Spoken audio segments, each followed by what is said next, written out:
Well, hello out there in YouTube land. This is Drew Badger, your English fluency guide, and I am really excited to be giving you another advanced listening practice lesson.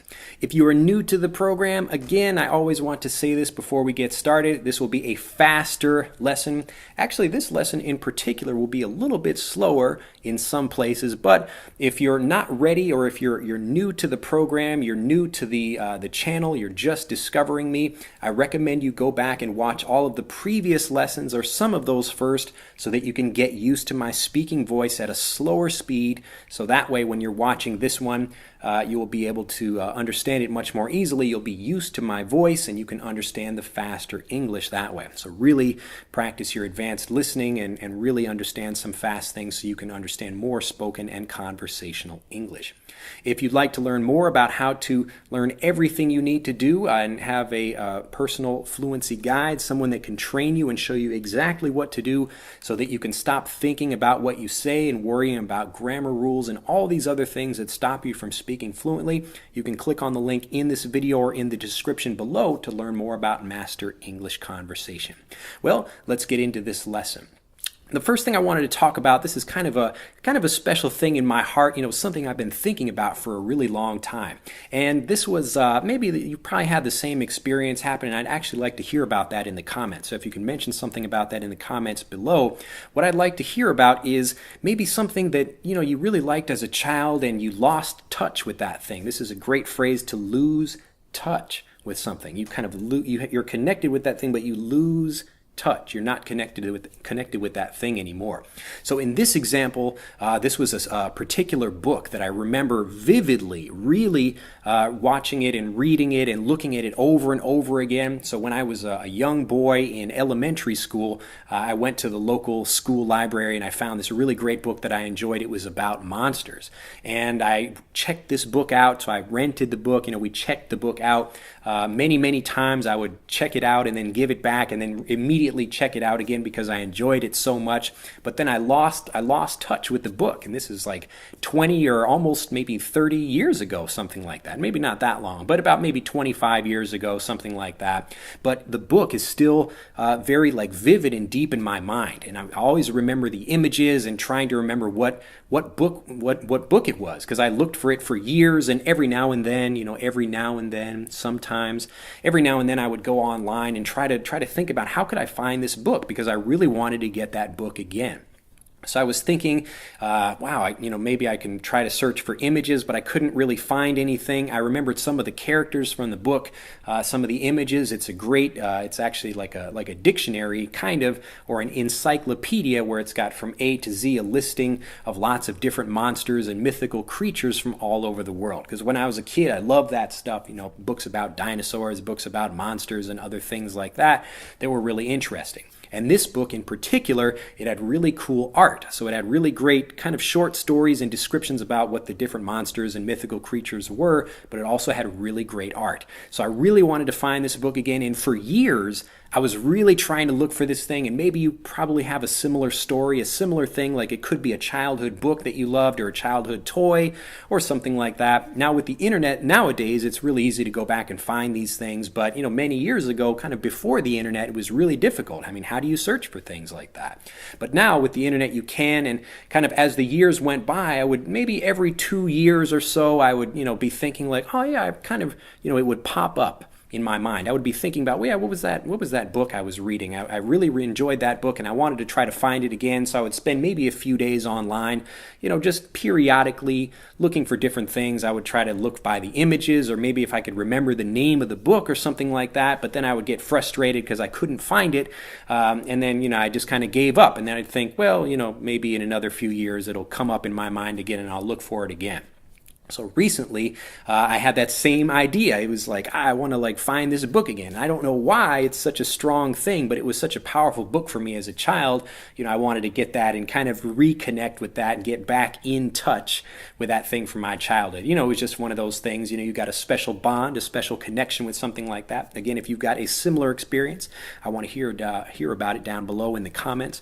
So anyway, I actually took the time, I went online and I found the librarian that I had back in the day when I was, back at school in elementary school, and I emailed her. I actually found her on Facebook. that's kind of like a separate issue. But I found this other teacher that I had a big crush on. This is like a really great thing.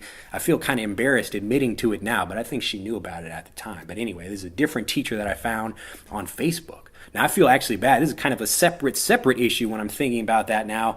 But you know, when you're like, if you're a teacher now, you have to be careful about that, because both like teachers and students are on Facebook together or other things. They can search each other online. So you got to be very careful about what you put on there. But my Facebook account is great. Actually, I don't really put much on there anyway, but you know, that kind of thing. But anyway, I'm kind of getting off track here. I'm thinking about different stuff. But so I actually found my school librarian on Facebook. I had looked for her on the school's website and was like, well, maybe she's on Facebook. And I found her and I contacted her. And unfortunately, she didn't know, you know, the name of the book either. She could kind of remember it, but you know, like was kind of recommending some other things or whatever that weren't really, you know, it wasn't the book I was looking for.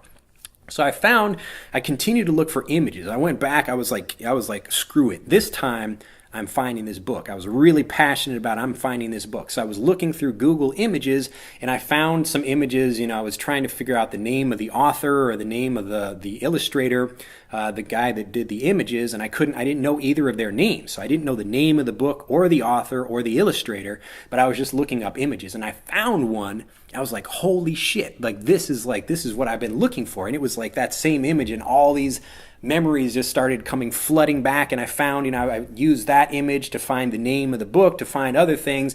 And I actually found the book, and I have it with me today. Isn't that exciting? Anyway, it's such a cool book, and you know, looking at it now, it's like, wow, I'm still like really surprised that I was actually able to find the book. But you know, usually on YouTube, you'll see people like they buy something like a new camera or something like that, and they have an unboxing. So it's like an unboxing video where they, you know, show themselves actually opening the box and taking that out. But I don't really care about showing you the packaging that something came in. It's not really important to me, but I did want to show you the book. It's an important thing for me, and I thought you would probably enjoy it as well because it's got some really great images. Now, this book was actually hard to find, but I'll put it up for the camera here. If I can see here, it's called the Encyclopedia of Legendary Creatures. And look at this, it's like a cool dragon. Now, maybe if you're an adult, this isn't such an amazing thing, but when you're like 10 years old, this is awesome. It's amazing. Anyway, look at the back cover here. This is Victor Ambras is the name of the illustrator. And look at that. Look at this art. This is amazing. Now, what was also interesting about this book, here I'll flip through some of the pages so you can look at some of this as well. But when I was going online, like other people were also, you know, in the same situation. They were in the same boat. They were trying to figure out, what was the name of that book? Because it actually has a different title. I think it's called the Book of Legendary Creatures in England. This is the American version of the book. It's basically the same book. But anyway, so other people were also like, you know, they're in the same kind of, looking for this book specifically. And there are whole websites for people that are like trying to find, you know, their book from their childhood, or they remember this, and it's really interesting to read the descriptions of some books. So they say, it was a story about this and this other thing. But anyway, for anybody that's, you know, like looking for this book, it's awesome. And I highly recommend this book. I'll open up a few pages. So just the art itself is really interesting. It's kind of like an interesting like watercolor with interesting details on it. Let me see here. Like, look at that. Look at that guy. Yeah, these aren't really the best way to display it here with video, but I'm trying to think of some cool pictures. Like, look at this guy. This is called an owl. Isn't that awesome? Just look at the image on that thing. That thing is amazing. All right, I'm going to read you one of these, and I'm going to read it like a little bit slower than I'm reading now, just because I read a little bit more slowly when I'm reading, you know, I'm reading out loud, this kind of thing. But anyway, so look at this thing. Now, this is from, we'll get into the story of it, but these descriptions are all, you know, actually quite, let me show you this guy again. Look at that thing. I mean, I wouldn't want to wake up and find that in my bedroom, you know. Anyway, so this is an owl, and this is these are actually, you know, different mythical creatures, as I mentioned, from all over the world. So I'll read you, and this is my like reading style. You probably know this, like reading for little kids. Like the teacher holds up the book, you got the hands like looking at it this way, so the little kids can also read the story as well. Anyway, so I'll just read it to you, kind of showing you the picture. It's a little bit difficult to do that, but I'll do my best. Here we go. So owls, and hopefully I'm pronouncing it right, owls were half human, half animal creatures feared by the people of Armenia, a mountainous land that is now part of the Soviet Union. Owls lived in damp, watery places or sometimes lurked in the corners of stables. They were shaggy with fiery eyes and snaky hair. Their teeth were iron and their fingernails were brass. So these are kind of metals, you know. Owls were most dangerous to women who were about to have babies. For owls delighted in causing a baby to be born blind or deformed. To be deformed means to have kind of like a crazy, you know, like you got 3 eyes or 3 arms or something like that. So not formed properly, deformed. To keep the dreadful creatures away, a woman had to carry an iron weapon or tool and had to sleep, well, even more cool pictures over here, had to sleep surrounded by iron objects. But even if a baby was born safely, an owl might wait until the baby was 7 months old. Then it would steal the child from its cradle and carry it off to the owl king to be eaten. How fucked up is that? Man, this is like, it's just amazing to look at the different, you know, the different creatures from mythology that people think of. And, you know, I can show you these a little bit more here. This is a basilisk. It's like a chicken snake crazy thing. I don't want to get into like all these, but there's some really just like, I'll just flip through some of the pages here. The various creatures. Yeah, I know I'm really doing like a bad job of this. I don't do the show and tell things with books like that on YouTube so much. But anyway, I just wanted to share the book with you again. It's called The Encyclopedia of Legendary Creatures. The author is Tom McGowan, and Victor Ambrose is the illustrator of this. So he's written some other books, or Tom McGowan has, but also the illustrator has done a lot of other interesting books as well. But it was something I thought, it was such an amazing thing. After all these years kind of searching for this book, I finally found it. So I wanted to show you that, share that with you, and I hope you enjoyed it for this advanced listening practice lesson with a little bit of slow English mixed in there as well. So what I'd like you to do is keep the conversation going. Please comment down below if you enjoyed this, like it so I can make more. As soon as this gets to 10,000 views, I'll release the next one in the series.